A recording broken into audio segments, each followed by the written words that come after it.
네, 시청자 여러분 안녕하세요. 친절한 울닥터 시즌2 두 번째 시간입니다. 다들 집에 비상약 하나씩 가지고 계시죠? 이 비상약 중 빠지지 않는 게 이 소화제인데요. 다들 한 번쯤은 소화불량 때문에 불편했던 경험 있으실 겁니다. 일시적이면 다행이지만 안타깝게도 건강을 위협하는 암의 신호일 수 있는데요. 먹고 마시는 즐거움을 빼앗고 삶의 질을 떨어뜨리는 위암. 친절한 울닥터 울산 4대암 특집. 시즌2 그 두 번째 시간으로 위암에 대해서 이야기를 나눠보도록 하겠습니다.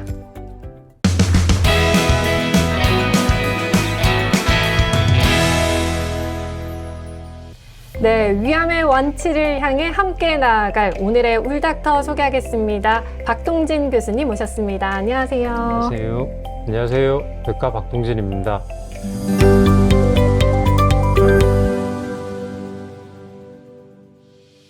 친절한 울닥터 울산 4대암 특집의 두 번째로 위암편에 출연하게 되어 영광입니다.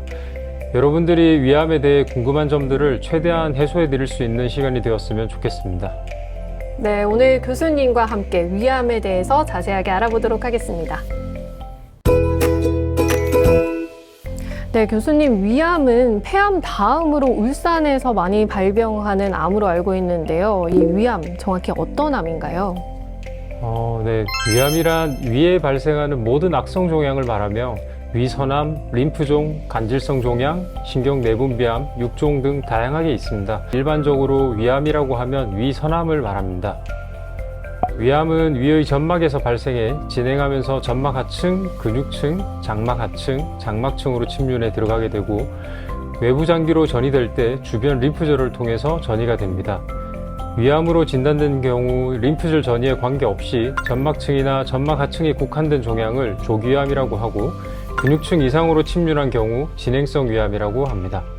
네, 위암은 2020년 기준으로 전체 암 발생 순위에서 4위를 차지할 만큼 사실 저희에게는 다소 익숙한 암인데요. 또 전 세계적으로 한국이 위암 발생률 1위 국가다라는 말도 있잖아요. 이 우리나라가 위암이 많이 발생하는 이유가 있을까요? 현재 한국의 위암 발생률은 남자 100명 중 8명, 여자 100명 중 3명 정도는 74세가 되기까지 위암에 걸리는 것으로 추정되며 이는 세계적으로 가장 높습니다.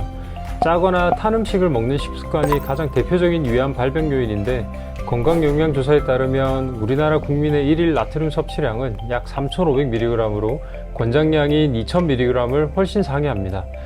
염장식품과 찌개류를 즐기고 직화구이를 가장 즐기는 한국인에게 위암이 가장 많이 발생하는 이유는 여러 가지 요인이 있겠지만 이게 가장 큰 원인이라고 이해하시면 되겠습니다.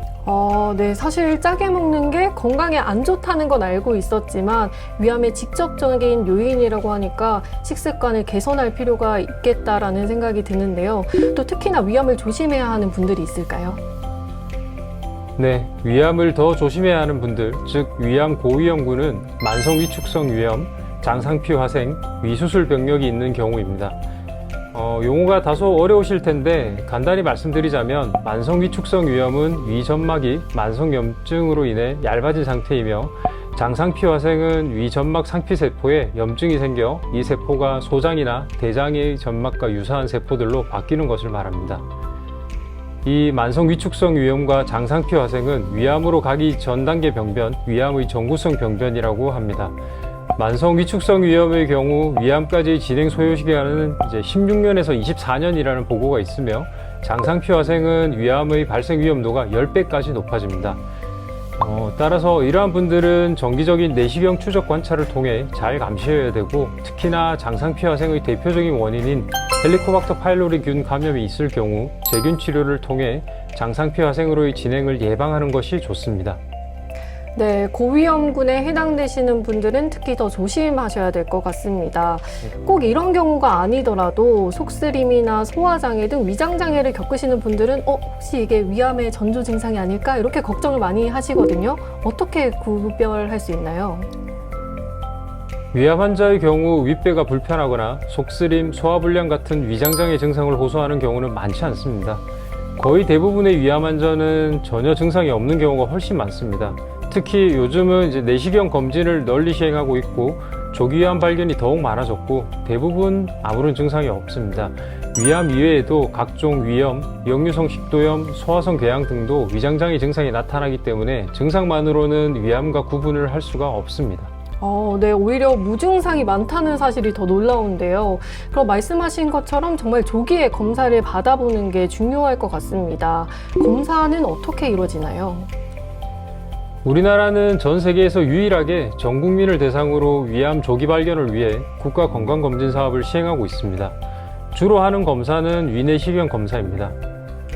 위장조형 검사나 복부 CT 같은 영상의학적 검사도 시행할 수가 있으나 점막층에만 발생한 조기위암의 경우 발견이 어려울 수가 있습니다. 따라서 위내시경 검사가 가장 좋은 검사 방법이며 만성위축성 위염, 장상피화생과 같은 소견이 있는 고위험군은 매년 내시경 검사를 받는 것이 좋습니다. 네, 우리나라가 유일하게 국민을 대상으로 위암 검사를 지원해 준다고 하니까 왠지 모르게 국뽕이 차오르는데요. 네, 국민 여러분들도 정말 국가에서 지원해 주는 검사 꼭 받아보시길 추천합니다. 네, 그리고 우리나라가 위암 발생률 1위 국가이지만 이 위암 5년 생존율 또한 높다고 알고 있거든요. 맞나요? 네. 네, 맞습니다. 이제 국가검진 사업뿐만 아니라 건강검진도 많이 활성화되면서 조기 위암을 발견하는 경우가 많아졌습니다. 대한위암학회 전국조사에 따르면 2019년 조기위암으로 진단되는 경우가 전체 위암의 약 64%에 달합니다. 조기위암은 적절한 치료를 받을 경우 장기 생존율이 매우 높아지기 때문에 특별한 증상이 없더라도 2년마다 한 번씩 국가검진을 꼭 시행하시는 것을 권장드립니다. 네, 지금까지 교수님과 함께 위암의 원인, 증상, 그리고 검사 방법에 대해서 알아봤는데요. 이 앞서 교수님이 말씀하신 것처럼 우리나라가 위암 발생률이 높지만 또 완치율 또한 높은 수준이잖아요. 네. 치료 방법은 어떻게 되나요? 치료 방법은 이제 크게 내시경 절제술과 수술, 항암 치료로 볼 수 있습니다. 수술 전 평가에서 점막에만 병이 있는 점막암이면서 정상세포와 많이 닮아 있는 분화도가 좋은 형태이면서 궤양이 없고 2cm 이하라면 내시경 점막 절제술을 시행할 수 있습니다.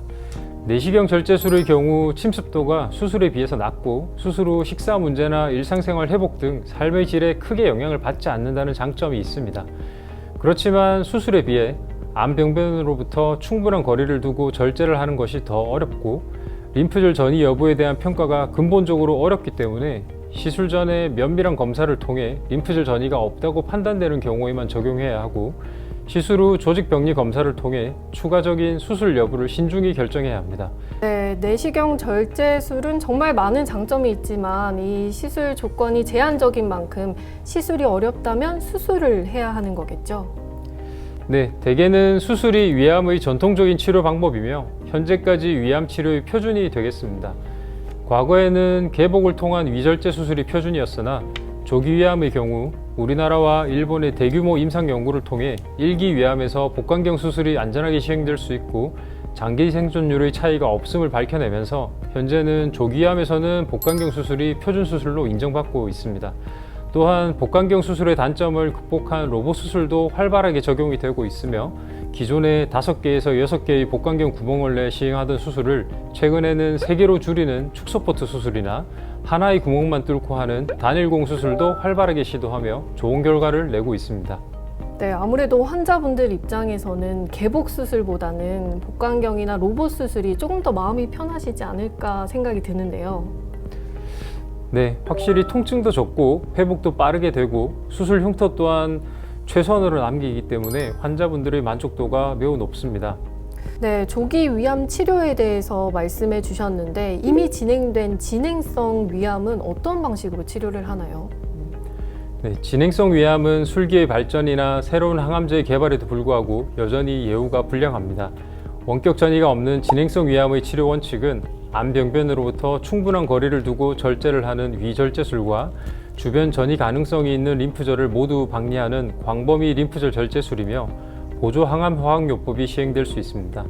최근 연구를 통해 진행성 위암에서도 복강경 수술이 안전하게 시행될 수 있음이 밝혀졌고 진행성 위암 환자들도 이제는 개복 수술 대신 복강경 수술을 통해 치료받는 경우가 늘어나고 있습니다. 수술이 불가능한 경우이거나 수술 후 병리 결과상 2기 이상의 진행성 위암으로 진단된 경우 재발이나 전이의 확률을 낮추기 위한 보조 항암 화학요법을 시행하게 됩니다. 네, 위가 소화를 담당하는 장기인 만큼 이 환자분들이나 가족분들이 수술 후에 식사를 편하게 하지 못하지 않을까 하는 걱정도 많이 하실 것 같은데요. 이 식사는 어떻게 해야 하나요?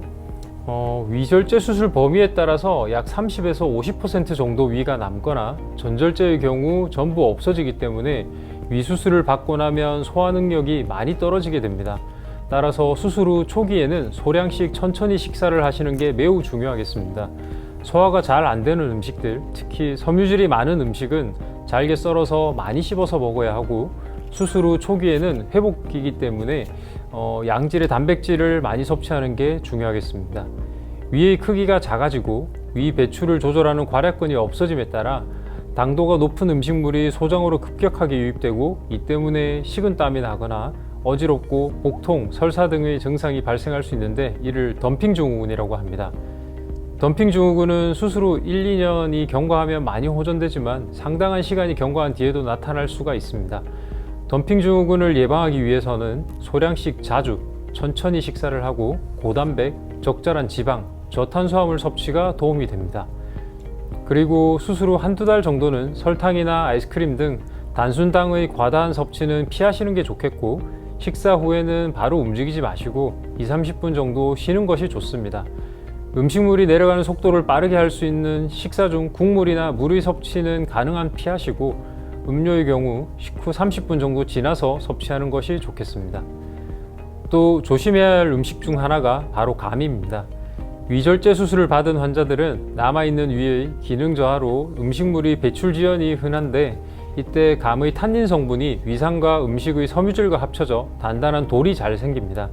따라서 위수술을 받은 환자들은 가급적 감을 드시지 않거나 드시더라도 한 번에 조금씩 먹고, 탄닌 성분이 많은 떫은 맛이 나는 가운데 부분과 씨 주위 부분은 먹지 않는 것이 좋겠습니다. 네, 교수님 말씀을 듣고 보니 수술 후에 식사를 하는 것까지가 정말 치료의 한 과정이라는 생각이 드는데요. 이 언제쯤 그럼 정상적인 식사가 가능할까요? 암으로 위절제 수술을 받은 경우 위 용적의 감소 및 소화 기능의 저하로 초반에는 정상적인 식사가 힘이 듭니다. 보통 수술 후 3주까지는 죽 위주의 부드러운 식사를 하실 것을 권유드리고, 대부분의 환자들은 3주 이상 지나면 원래 드시던 식사를 드실 수는 있으나 식사량은 매우 천천히 늘어납니다. 수술 전의 식사량으로 돌아가는 데는 환자들마다 개인차가 있으나 보통 한두 달 정도면 수술 전의 식사량과 비슷해집니다. 네, 저는 위암 수술을 하고 일반적인 식사는 평생 어렵지 않을까 이런 생각을 가지고 있었는데, 교수님 말씀을 듣고 보니 환자분들이나 가족분들이 조금은 안심을 하실 것 같습니다. 네, 교수님, 위암을 예방하기 위한 예방 수칙이 있다면 어떤 게 있을까요? 위암의 발병 요인 중에 예방 수칙이 적용될 수 있는 건 식이 요인입니다. 현재까지 위암의 원인인자로 충분한 근거가 있다고 밝혀진 것은 술, 염장식품, 가공육 등이 있습니다. 따라서 이런 것들을 피하는 게 예방 수칙이 되겠습니다. 또한 더 많은 연구가 필요하긴 하겠으나 제한적인 근거로 비만, 흡연도 위암 발병 위험을 증가시키는 것으로 알려져 있습니다. 따라서 적극적인 체중 조절과 일정한 신체 활동, 금연 등이 위암 발생 위험을 낮출 수 있겠습니다. 네, 교수님, 마지막으로 시청자분들에게 전하고 싶은 말씀 한 말씀 부탁드리겠습니다. 우리나라는 전 세계에서 위암이 가장 많이 발생하는 나라이자 전 세계에서 위암 치료 성적이 가장 좋은 나라입니다. 전국민 국가검진 사업을 통해 무증상 조기 위암이 많아지고 이에 따라 성적이 좋은 것인데요. 그만큼 빠른 발견이 가장 중요한 병이라고 생각하시면 되겠습니다. 빠른 발견을 위해 정기검진을 꾸준하게 받으시기 바랍니다. 만약 위암이 발견되었다면 근처 가까운 병원에서 전문가와 상담하시고 가장 적절한 치료 방법을 선택하시면 되겠습니다. 네, 좋은 말씀 감사합니다. 친절한 울닥터 시즌2 두 번째 울닥터 박동진 교수님과 위암에 대해 이야기를 나눠봤는데요. 이 식습관과 밀접한 연관이 있는 위암, 건강한 식습관으로 우리에게 건강을 선물해보는 건 어떨까요? 울산 시민 모두가 건강해지는 그날까지 친절한 울닥터는 계속됩니다. 다음 편에 다시 찾아뵙겠습니다. 감사합니다.